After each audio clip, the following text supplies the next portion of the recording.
When the applause faded, it was the silence that hit me hardest. Hundreds of faces stared up at me, clapping, smiling, flashing cameras, but none of them were my family. They'd promised to be there. Mom said she'd sit in the front row. My brother said he'd record it. Even my father texted, "We're proud of you, kid." But their seats were empty. I walked off stage holding the award I'd worked my entire life for, and all I could think about was that empty row. That hollow, polished wood glowing under stage lights. Then someone brushed past me, fast, discreet, a man in a dark suit.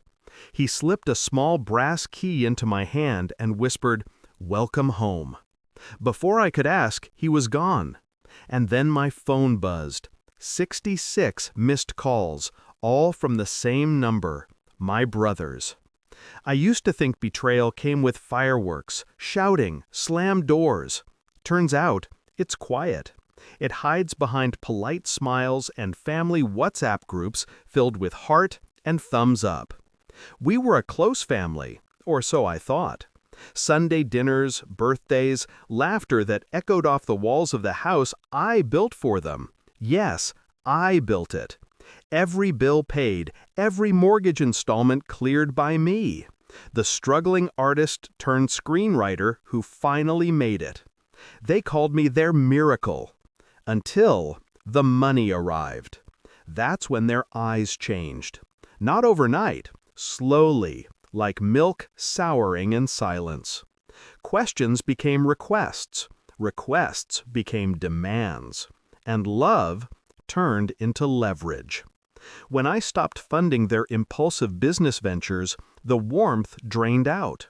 They still smiled, but their words cut. Don't forget where you came from. I guess fame changes people. Funny, I stayed the same. They just grew hungrier. The night before the ceremony, my brother texted, "We're going away for the weekend. Family trip. You don't mind, right?" I stared at that message for a long time. No explanation, no apology. Just, "You don't mind, right?" That's when the quiet inside me shifted. Not anger, not sadness. Something colder, sharper. I realized they'd stopped seeing me as family long ago. I was just the wallet. So I stopped being the wallet. It started small. A quiet transfer here, a canceled authorization there. The house, the car, the accounts, everything I'd put under their names out of love. I began pulling back, piece by piece. You'd be surprised how easy it is when you built the system yourself. They never read the fine print, they just signed whatever I handed them. And every signature had a clause. I rewrote ownerships, adjusted trusts, redirected assets. All legally, all clean. No one suspected a thing. I let them go on their family trip. I even paid for it. Business class, 5-star villa, the works. They left laughing. I watched them board through the tinted glass of the Terminal Cafe, sipping my coffee in silence. Then I made the call. The house they loved? Transferred. The accounts they depended on? Frozen. The credit cards? Canceled. By the time they landed, they'd discover that everything, the cars, the villa, even the family trust, was now under my control again. And that villa they were staying in? It wasn't a hotel. It was a property I'd recently acquired under a new name. By the time they realized they were trapped, no access to funds, no return tickets, it was too late. They started calling.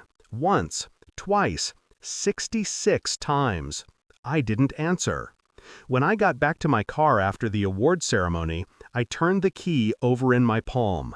It had a tag, one word engraved, home. I drove to the address that came with it, an old farmhouse on the edge of the city. The lights were already on. Inside, everything felt familiar. My grandmother's old piano, my mother's wedding portrait, my father's favorite armchair.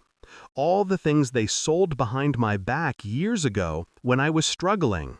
Things they'd promised were gone forever. They weren't. Someone had kept them safe. An envelope sat on the table, sealed in red wax.